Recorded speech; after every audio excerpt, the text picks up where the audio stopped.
বিসমিল্লাহির রহমানির রহিম। Dear student, সবাইকে শুভেচ্ছা জানিয়ে শুরু করছি নবম দশম শ্রেণীর সাধারণ গণিতের প্রথম অধ্যায়ের বাস্তব সংখ্যার দশম লেকচার। আজকে আমরা অনুশীলনী একের 18 নং প্রশ্নের সমাধান করব, অর্থাৎ পুনঃপণিক দশমিক ভগ্নাংশের ভাগ কিভাবে করতে হয়। তো এখানে 18 নম্বর অঙ্কে 4টি অঙ্ক দেওয়া আছে, ক খ ঘ। 4টি অঙ্ক আমি লিখে রাখছি, এই ক্লাসে 4টি অঙ্ক সমাধান করে দেব। গত লেকচারে আমরা গুণ করেছিলাম, তো গুণ করতে গিয়ে 0.3 পুনঃপণিক গুণ 0.6 পুনঃপণিক ছিল। তো আজকে 0.3 পুনঃপণিক 0.6 পুনঃপণিক, এখানে মাঝখানে আছে ভাগ। গতদিনে ছিল এই অঙ্কে গুণ। তো ভাগ থাকুক অথবা গুণ থাকুক, যাই থাকুক না কেন, প্রথম কাজ হচ্ছে আমাদের এই পুনঃপণিক দশমিক ভগ্নাংশ গুলোকে সাধারণ ভগ্নাংশে রূপান্তরিত করা। সাধারণ ভগ্নাংশে রূপান্তরিত করার পরে তখন আমরা ভাগ করব। তাহলে আগে আমরা এই অঙ্কগুলোকে সাধারণ ভগ্নাংশে কিভাবে রূপান্তরিত করতে হয় সেই প্রসেসটা আগে দেখি। আমরা গত লেকচারে দেখেছি, তো আজকে আবার দেখি নতুন করে। তাহলে 0.3 কে যদি আমরা 3 পুনঃপণিক এটাকে যদি দশমিকে রূপান্তরিত করতে চাই, সাধারণ ভগ্নাংশে রূপান্তরিত করতে চাই, তাহলে একটি ভগ্নাংশ চিহ্ন দিব। ভগ্নাংশ চিহ্ন দেওয়ার পর দশমিক চিহ্ন দশমিক চিহ্ন এবং পুনঃপণিক চিহ্ন এই দুইটিকে উঠিয়ে বাদ দিয়ে আমরা পূর্ণ একটি সংখ্যা কল্পনা করব। তাহলে দশমিক এবং পুনঃপণিক চিহ্নটা যদি বাদ দিয়ে কল্পনা করি, তাহলে এটা হবে কত? 3 হবে। তারপর মাইনাস চিহ্ন দিব। মাইনাস চিহ্ন দিয়ে দশমিকের পর আবৃত যে কয়টি অঙ্ক থাকবে সেই অঙ্কগুলো বাদ দিয়ে অনাবৃত অঙ্ক এবং পূর্ণ সংখ্যা মিলে যে সংখ্যা হবে সেই সংখ্যাটি কল্পনা করবে। এখানে দশমিকের পর অনাবৃত অঙ্ক সংখ্যা বাদে অনাবৃত কোনো অঙ্ক সংখ্যা নাই এবং দশমিকের পূর্বেও কোনো পূর্ণ সংখ্যা নাই। তাহলে এখানে কি বিয়োগ করার মতো, এখানে কোনো সংখ্যা লেখার মতো সংখ্যা নাই আমাদের, তাহলে এটা 0 লিখবো। 3 থেকে 0 বিয়োগ। তারপর হরে কি লিখবো? হরে দশমিকের পর আবৃত অঙ্ক সংখ্যা অর্থাৎ পুনঃপণিক চিহ্ন সম্বলিত যে কয়টি অঙ্ক থাকবে তার জন্য সে কয়টি অঙ্কের জন্য ততটা 9 নিব। তাহলে এখানে একটি মাত্র অঙ্ক আছে কোনো আবৃত অঙ্ক, তাহলে একটি মাত্র 9 নিব। লিখলাম। তারপর ভাগ চিহ্ন আছে, ভাগ দিলাম। এবং এই যে 0.6 পুনঃপণিককে যদি আমরা সাধারণ ভগ্নাংশে রূপান্তরিত করতে চাই, তাহলে একটি ভগ্নাংশ চিহ্ন দিলাম। ভগ্নাংশ চিহ্ন দিয়ে দশমিক এবং পুনঃপণিক চিহ্ন বাদ একটি সংখ্যা কল্পনা করি। সংখ্যাটি হচ্ছে কি? 6।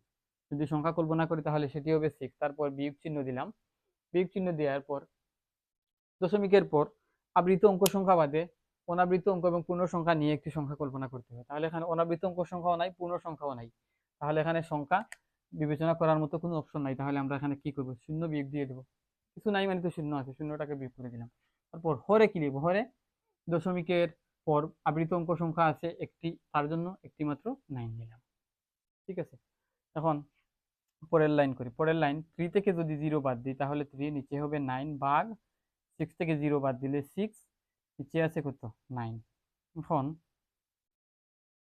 বিষয়টা হচ্ছে যে 3/9, আমি এখন কাটাকাটি এখানে না করি, 3/9 এই ভাগটাকে যদি আমরা এখন উল্টিয়ে দিই, ভাগটাকে যদি আমরা এখন গুণ করি, তাহলে কি হবে? এই অংশটা কি হবে? এই অংশটা উল্টে যাবে। আমরা জানি, আমরা যখন এই ভাগটাকে, ভাগ থাকলে যে কি জানি আমরা গুণ করে দিতে পারি, আর গুণ করলে ভাগকে যখন আমরা গুণ করব, তাহলে পরের ভগ্নাংশটি কি উল্টে যাবে। তাহলে এই ভগ্নাংশটুকু কি হবে? উল্টে যাবে। উল্টে যাওয়া মানে কি? 6টা নিচে চলে যাবে এবং 9টা উপরে উঠবে। তাহলে কি দাঁড়াবে বিষয়টা? 9 উপরে যাবে, 6টা নিচে যাবে, ভাগটা গুণ হয়ে যাবে এবং এরপরে ভগ্নাংশ যেটি থাকবে সেটিও কি উল্টে যাবে। তাহলে উল্টিয়ে দিলাম। উল্টিয়ে দেওয়ার পর দেখা যায় কি বিষয়টাকে যদি আমি আরো একটা লাইন যদি লিখি, যদিও চাইলে আমি এখানে কাটা এখানে কি করব, এই ভাগটা করে দিতে পারি, অর্থাৎ 3 × 9 এবং 9 × 6 এইভাবে লিখতে পারি। তাহলে এই 9 এবং এই 9 কাটা যায়, বাদ যায়। বাদ যাওয়ার পর তাকে কত? 3/6। 3/6, তাহলে 3/6 মানে 9 লিখছি, 3/6 হবে। 3/6, তাহলে 3/6 এর অর্থ হচ্ছে কি? 3 দিয়ে যদি দুইটাকে ভাগ করি তাহলে 1/2। 3 কে যদি 3 দিয়ে কাটি একবার যায়, 6 এ যদি 3 দিয়ে কাটি দুইবার যায়, তাহলে 1/2। পরে হবে 1, নিচে হবে 2। তাহলে 1/2 অর্থাৎ 1 কে যদি 2 দিয়ে ভাগ করি তাহলে হয় কত? 0.5। এটাই হচ্ছে আমাদের ফাইনাল আনসার, ভাগ। তাহলে ক নম্বরের ভাগটা আমরা করলাম। এখন ক নাম্বারটা করার চেষ্টা করি। যদি ক নাম্বারটা করে আমাদের শেষ, এটা অঙ্কটাও মুছে দিই। ক নাম্বারটা যদি এখন আমরা করতে চাই, আমি একটু দ্রুত করার চেষ্টা করব, যেহেতু আমি গুণ করার সময় কিভাবে সাধারণ ভগ্নাংশে রূপান্তরিত করতে হয় আমি দেখিয়েছি। এখন এই খ নাম্বারটা করার ক্ষেত্রে এটাকেও আমরা কি করবো, প্রথমে দশমিক সাধারণ ভগ্নাংশে রূপান্তরিত করব। তাহলে 0.35 পুনঃপুনিক, অর্থাৎ এই সংখ্যাটাকে যদি আবৃত দশমিক সংখ্যাটাকে যদি সাধারণ ভগ্নাংশে রূপান্তরিত করতে চাই তাহলে দাঁড়াবে যে দশমিক এবং পুনঃপুনিক সংখ্যা বাদ দিয়ে, দশমিক এবং পুনঃপুনিক চিহ্নটি বাদ দিয়ে, পুনঃপুনিক চিহ্নটি বাদ দিয়ে যে পূর্ণ সংখ্যা, একটা পূর্ণ সংখ্যা আমরা কল্পনা করব। তাহলে দশমিক এবং পুনঃপুনিক বাদ দিলে পূর্ণ সংখ্যাটি কত দাঁড়ায়?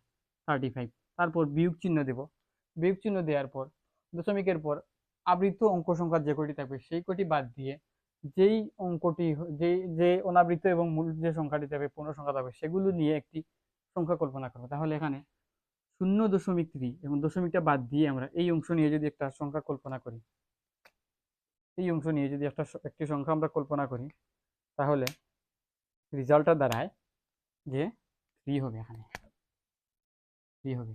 এখন হরে কি লিখবো? হরে লিখবো আমরা, হরে এই দশমিকের পর আবৃত, দশমিকের পর কয়টি ডিজিট আছে? দুইটা ডিজিট আছে বা দুইটা অঙ্ক আছে। দুইটা অঙ্কের মধ্যে আবৃত কয়টি আছে? আবৃত আছে একটি। একটি আবৃত, আগে আগে কিন্তু আমরা আবৃত অঙ্ক সংখ্যা হিসাব করবো, অনাবৃতটা আমরা দেখো না, যদিও অনাবৃতটা দশমিকের পরেই শুরু এবং আবৃতটা এর পরে। আমরা আগে আবৃত অঙ্ক সংখ্যা হিসাব করবো। আবৃত অঙ্ক সংখ্যা আছে এখানে একটি, একটি আবৃত অঙ্ক সংখ্যার জন্য একটি 9 নিলাম। আর আবৃত অঙ্ক সংখ্যা বাদে দশমিকের পর অনাবৃত অঙ্ক সংখ্যা কয়টি আছে? একটি আছে। যেহেতু আবৃত অঙ্ক সংখ্যা বাদে দশমিকের পর অনাবৃত অঙ্ক সংখ্যা আছে একটি, একটি অনাবৃত অঙ্ক সংখ্যার জন্য একটি শূন্য নিব। তাহলে এইটাকে দশমিক, এই যে আবৃত দশমিক ভগ্নাংশ, এটাকে সাধারণ ভগ্নাংশে রূপান্তরিত করার প্রক্রিয়াটা শেষ। এরপর বাঘ চিহ্ন আছে, তারপর এইটাকে এখন করতে চাই সাধারণ ভগ্নাংশে রূপান্তর। তাহলে দশমিক এবং পুনঃপুনিক চিহ্নটা বাদ দিয়ে আমরা একটি পূর্ণ সংখ্যা কল্পনা করবো। তাহলে কত দাঁড়ালো? 17। মাইনাস চিহ্ন দিলাম, মাইনাস চিহ্ন দিয়ে পুনঃপুনিক চিহ্ন সম্বলিত অঙ্ক বা ডিজিটটা বাদ দিয়ে বাকি অঙ্কগুলো নিয়ে আমরা একটা সংখ্যা কল্পনা করবো, যে সংখ্যাটি আমরা এখন বিয়োগ করবো। তাহলে এটি বাদ দিলে আমাদের এখানে কত আছে? শুধুমাত্র 1। তাহলে 1 দিয়ে দেবে। এখন নিচে হরে কি লিখবো? হরে লিখবো দশমিকের পর আবৃত অঙ্ক সংখ্যা কয়টি আছে? একটি আছে, তাহলে একটি 9। অনাবৃত কোনো অঙ্ক সংখ্যা আছে? নাই। যেহেতু নাই, এখানে আর কিছু আমরা নিব না। তাহলে আমাদের এটাকেও সাধারণ ভগ্নাংশে রূপান্তরিত করার প্রক্রিয়া শেষ। এখন আমরা শুধুমাত্র সরলটুকু করবো। 35 থেকে যদি 3 বাদ দিই তাহলে 32, আর নিচে আছে কত? 90, সরি ভাগ, বারবার গুণ লিখছি, ভাগ 17 থেকে যদি 1 বাদ দিই তাহলে 16, নিচে আছে কত? 9, নিচে আছে 9। এখন এটাকে আমি এইভাবে লিখতে পারি, 32/90। এই ভাগটাকে যদি আমি এখন গুণ করে দিই, এই ভাগটাকে যদি আমরা এখন গুণ করে দিই, তাহলে এই ভগ্নাংশটা কি হবে? উল্টে যাবে, অর্থাৎ 9টা উপরে চলে যাবে এবং 16টা নিচে চলে যাবে, এই তো। এখন যদি আমরা একটু ভাগ করার চিন্তা করি, বা আমি এটাকে আরেক লাইন লিখে যদি 32 × 9 লিখতে পারি, 90 × 16ও আমরা লিখতে পারি চাইলে, এইভাবে লিখলাম। লেখার পর এর পরের লাইন যদি আমি এখানে করি, সমান দিয়ে, অর্থাৎ 9 দিয়ে যদি 9কে কাটি তাহলে কত হয়? 10 হয়। 16 দিয়ে যদি 2কে কাটি, 32কে কাটি, তাহলে 2 হয়। তাহলে ফাইনাল রেজাল্ট দাঁড়াচ্ছে কত? 2/10। কারণ 2কেও তো 1 দিয়ে কাটা যায়, 2 দিয়ে কাটা যায়, তাহলে একবার 5 হয়, তাহলে 1/5, 1/5 হয়, 1/5 হয়। এটা 2/10 হয়। 2/10কে যদি আমরা আবার পরে 2 দিয়ে ভাগ করি তাহলে 1/5 হয়, 1/5 হয়। তো 1/5কে 1/5 এটাকে যদি আমরা ভাগ করি তাহলে এমন দাঁড়াবে রেজাল্ট, অর্থাৎ 1কে যদি 5 দিয়ে আমরা ভাগ করি তাহলে প্রত্যেকবার 0.222 এইভাবে আসবে, 0.2222 এইরকমই আসবে মেবি।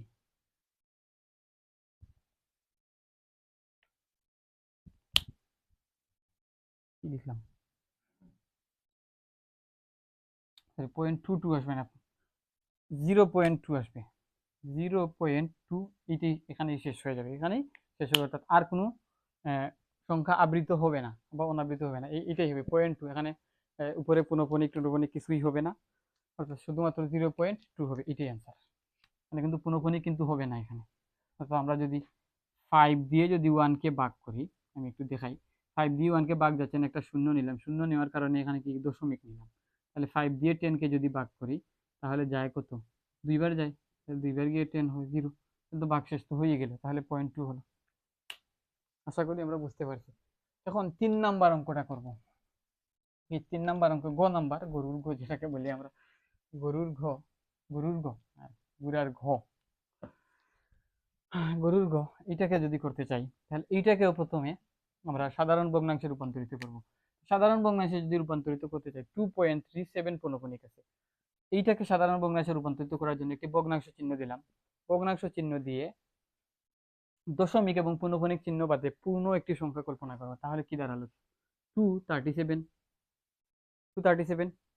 তারপর মাইনাস চিহ্ন দেব, মাইনাস চিহ্ন দিয়ে দশমিকের পর পৌনঃপুনিক অর্থাৎ আবৃত অঙ্ক বাদে যে সংখ্যা হবে সেই অঙ্কগুলো দিয়ে একটা সংখ্যা কল্পনা করবো। তাহলে 2.3 আছে, তাহলে 2.3 কে আমরা 2.3 কল্পনা না করে, এটাকে না দেখে আমরা 23 চিন্তা করবো, 23 চিন্তা করবো। এখন নিচে কি হবে, হরে, হরে হবে দশমিকের পর আবৃত অঙ্ক সংখ্যা যতটি থাকবে তার জন্য যতটি থাকবে ততটি 9। তাহলে এখানে আছে দশমিকের পর আবৃত অঙ্ক সংখ্যা আছে একটি, তার জন্য একটি 9, এবং দশমিকের পর অনাবৃত অঙ্ক সংখ্যা আছে একটি, তার জন্য আরো একটি 0। তারপর ভাগ চিহ্ন দিলাম। এখন 0.45 পৌনঃপুনিক, অর্থাৎ 4 আর 5 এর উপর পৌনঃপুনিক, 4 কিন্তু অনাবৃত আর 5 আবৃত। তাহলে দশমিক এবং পৌনঃপুনিক চিহ্ন বাদ দিয়ে একটি সংখ্যা কল্পনা করব, সেটি হচ্ছে কত, 45। মাইনাস চিহ্ন দিব দশমিকের পর, অর্থাৎ আবৃত অঙ্ক সংখ্যা বাদ দিয়ে, আবৃত অঙ্কটা বাদ দিয়ে বাকি সংখ্যা অঙ্কগুলো দিয়ে একটি সংখ্যা কল্পনা করবো। তাহলে 0.4 আছে, 0.4 কে আমরা 4 কল্পনা করতে পারি, 4 বিয়োগ করতে পারি। আর নিচে কি হবে, নিচে হবে পয়েন্ট, দশমিকের পর একটি আছে আবৃত অঙ্ক সংখ্যা, তার জন্য একটি 9, এবং অনাবৃত অঙ্ক সংখ্যা আছে একটি, তার জন্য একটি 0। আশা করি বুঝতে পারছি। তাহলে 237 থেকে 23 যদি বাদ দিই, তাহলে 7 থেকে যদি 3 বাদ দিই হয় কত, 4, 3 থেকে 2 বাদ দিলে 1, 2 214, নিচে আছে কত, 90, ভাগ 45 থেকে যদি 4 বাদ দিই তাহলে কত হয়, 41, নিচে আছে কত, 90, নিচে আছে 90। তারপর পরের লাইন যদি করতে চাই আমরা, 214 ডিভাইডেড বাই 90, এখন এই ভাগটাকে যদি আমরা গুণ করে দেই তাহলে পরের ভগ্নাংশটি উল্টে যাবে, তাহলে এই 90টা উপরে চলে যাবে এবং 41টা এখানে আসবে। এখন যদি এখান থেকে আমরা একটু ভাগ করি তাহলে এই 90 আর এই 90 কি কাটা যায়, তাহলে কত দাঁড়ায় আমাদের রেজাল্ট হচ্ছে যে 214/41, 41 একটি হচ্ছে মৌলিক সংখ্যা, 41 আচ্ছা দেখি 41 দিয়ে এটাকে ভাগ যায় কি না, 41, 41/90, 41 দিয়ে এটাকে ভাগ দিলে পূর্ণ সংখ্যা হয় না, দশমিক হয়। তাহলে 41 দিয়ে যদি আমরা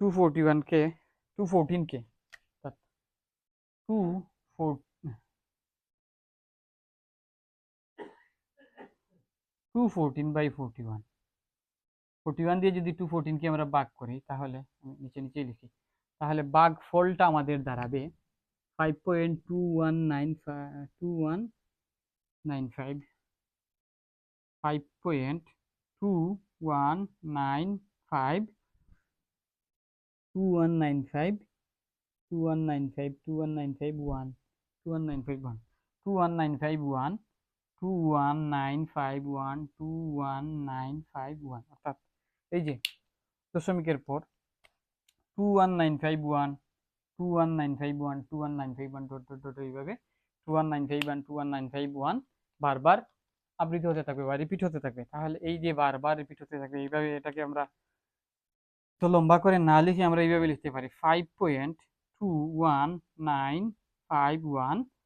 অর্থাৎ 2 রিপিট হচ্ছে, 1ও রিপিট হচ্ছে, 9 রিপিট হচ্ছে, 51 হচ্ছে, অর্থাৎ 21951, এই 5টি ডিজিট দশমিকের পর এই 5টি ডিজিট কি হচ্ছে, বারবার রিপিট হচ্ছে, আমরা এইটাকে এভাবে লিখতে পারি। এটাই হচ্ছে আমাদের কাঙ্ক্ষিত আনসার 3 নাম্বার প্রশ্নের কাঙ্ক্ষিত আনসার হচ্ছে এটাই, 5.2.195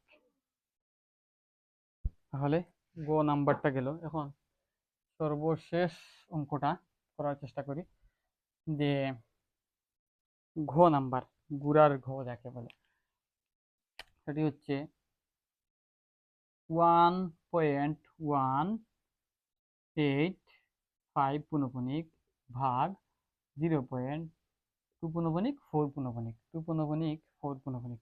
এখন এই দুইটাকে আগে আমরা সাধারণ ভগ্নাংশে রূপান্তরিত করব, তারপর ভাগ করব, তারপরে কি করব, ভাগ করব। এখন সাধারণ ভগ্নাংশে রূপান্তরিত করার জন্য আমাদেরকে একটি ভগ্নাংশ চিহ্ন নিতে হবে। ভগ্নাংশ চিহ্ন দিলাম, ভগ্নাংশ চিহ্ন দিয়ে দশমিক এবং পুনঃপুনিক চিহ্নগুলা বাদ দিয়ে আমরা এই সংখ্যাটিকে, সম্পূর্ণ সংখ্যাটিকে একটা পূর্ণ সংখ্যা হিসেবে চিন্তা করব। তাহলে আমরা যদি একটি পূর্ণ সংখ্যা চিন্তা করি, তাহলে 1185, তারপর মাইনাস চিহ্ন দিব, মাইনাস চিহ্ন দিয়ে দশমিকের পর অনাবৃত সংখ্যা এবং পূর্ণ সংখ্যা ওগুলো নিয়ে একটি, আবৃত সংখ্যাগুলো বাদ দিয়ে যে ডিজিটগুলো থাকবে সেগুলো দিয়ে একটি সংখ্যা কল্পনা করব, এখানে বিয়োগ করব। বিয়োগ করার ক্ষেত্রে তাহলে ওই আবৃত 185, 1 এর উপর পুনঃপুনিক চিহ্ন 8, 8 এর উপরও পুনঃপুনিক, 5 এর উপরও পুনঃপুনিক আছে, তাহলে এই তিনটা বাদ দিয়ে আমরা এই অংশটুকু নিয়ে একটি সংখ্যা কল্পনা করব। এখানে আছে কত, 1, 1 কে বিয়োগ করে দেব। এখন হরে কি লিখব, হরে লিখব দশমিকের পর আবৃত অঙ্ক কয়টি আছে, যে কয়টি আবৃত অঙ্ক থাকবে ততটি 9 লিখব। এখানে তিনটি আবৃত আছে, 185, তাহলে তিনটি 9 লিখব। এই অংশের কাজ শেষ। এখন ভাগ চিহ্ন দিব, তারপরের টুকুকে আমরা, পরের অঙ্কটাকে, পরের সংখ্যাটিকে যদি আমরা সাধারণ ভগ্নাংশে রূপান্তরিত করতে চাই, তার জন্য একটা ভগ্নাংশ চিহ্ন দিলাম এবং দশমিক এবং পুনঃপুনিক চিহ্ন বাদে একটি সংখ্যা কল্পনা করো, তাহলে কত দাঁড়ায় 24। মাইনাস চিহ্ন দেব, মাইনাস চিহ্ন দিয়ে আবৃত অঙ্ক সংখ্যা বাদে যে অঙ্কগুলো থাকবে সেগুলো দিয়ে একটি সংখ্যা কল্পনা করবো। তাহলে এখানে আবৃত অঙ্ক সংখ্যা বাদে আর কোনো অঙ্ক সংখ্যাই নেই, তাহলে আছে কত, শূন্য, কিছু নাই মানে শূন্য বিয়োগ করলাম। এবং হরে লিখবো দশমিকের পর যে কয়টি আবৃত অঙ্ক সংখ্যা থাকবে ততটি আবৃত অঙ্ক সংখ্যার জন্য ততটি নাই, দুইটি আবৃত অঙ্ক সংখ্যা আছে তার জন্য দুইটা নাই। এখন নেক্সট লাইন যদি করতে চাই, তাহলে 1184/999 ভাগ 24/99। এইটাই হচ্ছে, এটা এই পর্যন্ত আসলাম। এর পরের লাইন যদি আমরা করতে চাই, তাহলে এখন ভাগ কাটাকাটির বিষয়টা একটু দেখি তো।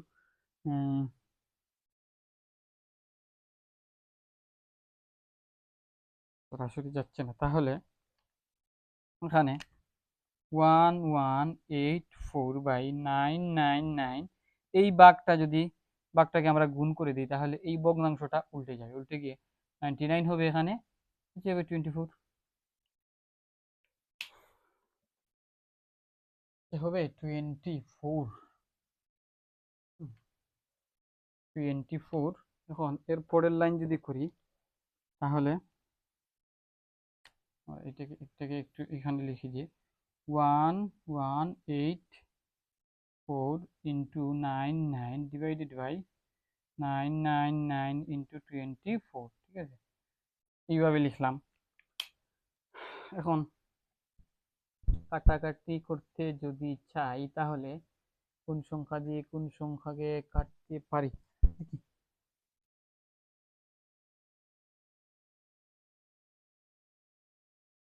3 দিয়ে দেখি এটাকে ভাগ যায় কিনা। 1, 8, 10, 14, এটা 3 দিয়ে ভাগ যায় না, তাহলে 3 দিয়ে 2 দিয়ে ভাগ যায়, 2 দিয়ে এইটা যায় 12 বার, আর এইটা যায় কতবার, 1628। কি লিখলাম,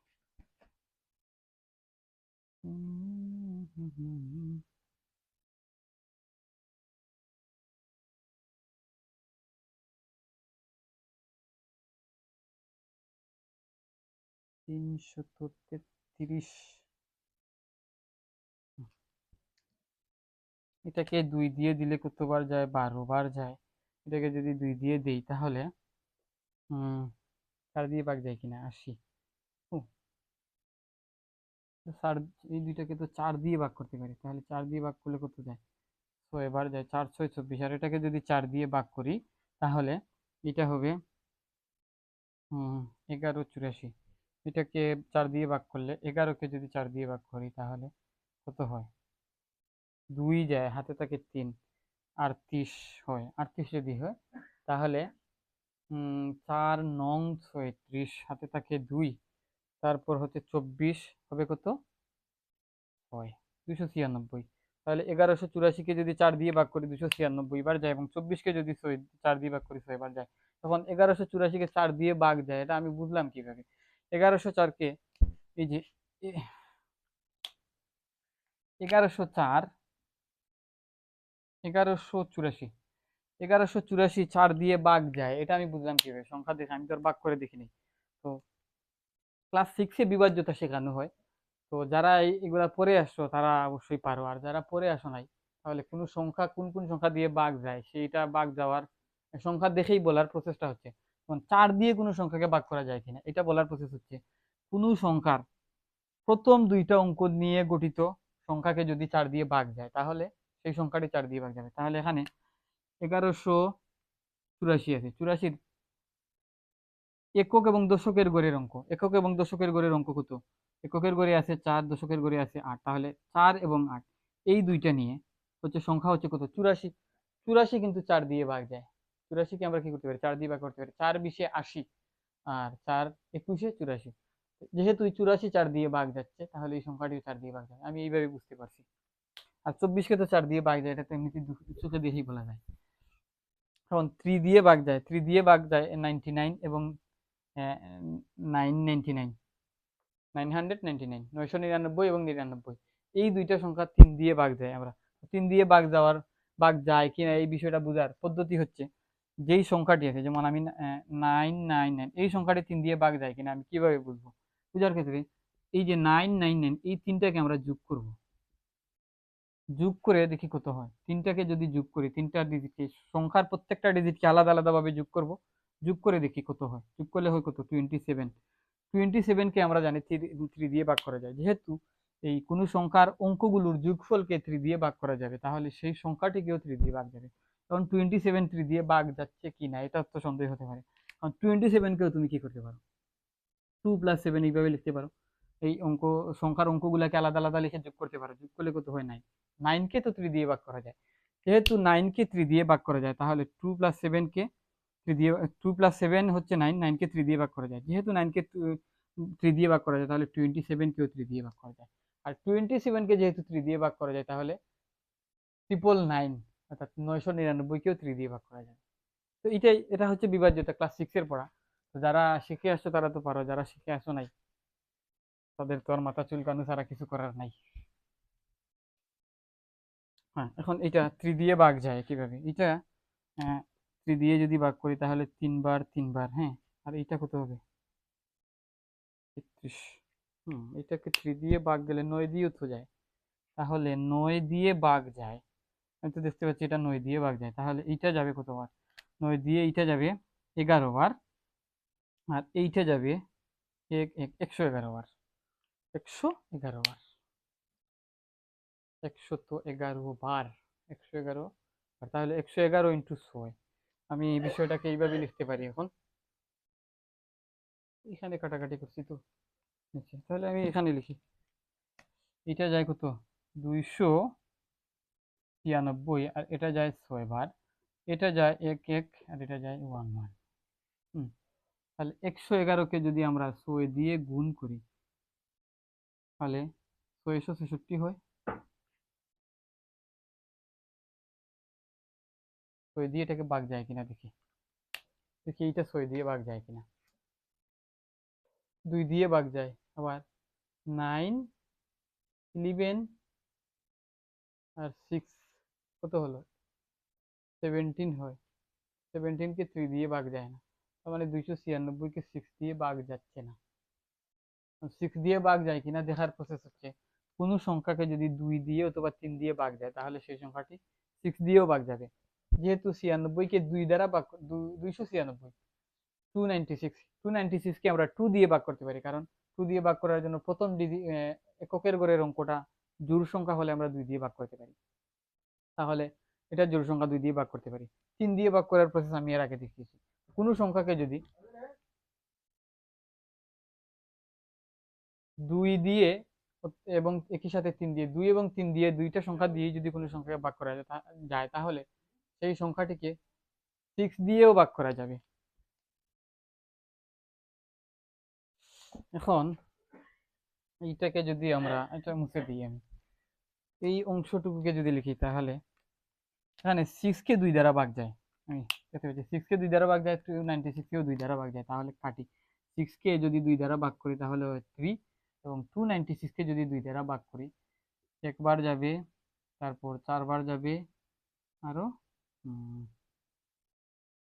8 বার লিখছি কেন, 4, এরপর হাতে 1 16, তাহলে কত হলো 8, 148 বার, 148। তাহলে উপরে দাঁড়ায় 148 ইন্টু 11, 148 ইন্টু 11, আর নিচে আছে 111 ইন্টু 3। তাহলে এই অংশটুকুকে যদি আমরা এখন গুণ করি, আমি 111কে 3 দ্বারা গুণ করলে 333 হয়। 148কে যদি 11 দ্বারা গুণ করি, আমি দেখি 148কে, আমার হাতে ক্যালকুলেটর নাই এই জন্য প্রবলেমে পড়ছি। 188, 1 4 এ 4, 1 1 এ 1, ইন্টু একবার কাটা, 188, 1 4 এ 4, 1 1, 8, 2 হাতে থাকে 1 2 6, আর কত 1, 1628, তার মানে কত দাঁড়াচ্ছে 1628 হচ্ছে। এটাই হচ্ছে 1628। তাহলে আমার হিসাবটা ঠিক আছে। এখন 1628কে যদি আমরা 333 দ্বারা ভাগ করি, ক্যালকুলেটর দিয়ে তোমরা করে নিও, আমি বই দেখে সময় আনসারটা লিখে দিই। 1628কে যদি আমরা 333 দ্বারা ভাগ করি তাহলে রেজাল্ট দাঁড়ায় 4.888, এরকম হবে 4.8888 ডট ডট ডট ডট, 4.8 বারবার 8 রিপিট হবে, 8 সংখ্যা অঙ্কটি বারবার আবৃত্তি হচ্ছে, তাহলে রেজাল্টটা হচ্ছে কত 4.8 পুনঃপুনিক। সুন্দর করে লিখি, এটা 8 পুনঃপুনিক, এটাই হচ্ছে আনসার। তাহলে আমরা শেষ পর্যন্ত 4.8 ভাগফলটাকে পেলাম। 4.8 পুনঃপুনিক, এটাই হচ্ছে ভাগফল এই 4 নম্বর অঙ্কের। আমরা এক এক করে 4টা অঙ্কই করলাম আজকে, ভাগ প্রক্রিয়া পর্যন্ত করলাম। তো পরবর্তী লেকচারে আমি মোটামুটি 23 নম্বরটা করে দেবো। 23 নম্বর, 22 নম্বর অঙ্ক আমি এর আগে অলরেডি করে দিয়েছি, 2-3 নাম্বার লেকচারে হয়তো করে দিয়েছি 22 নাম্বারটা। 22 নাম্বারটা একটু জটিল ছিল, সেটা আমি আগে করে দিয়েছি।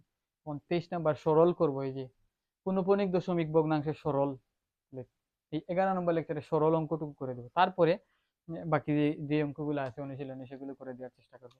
আজকে এই পর্যন্ত, সবাইকে ধন্যবাদ জানিয়ে বিদায় নিচ্ছি। আসসালামু আলাইকুম ওয়া রাহমাতুল্লাহ।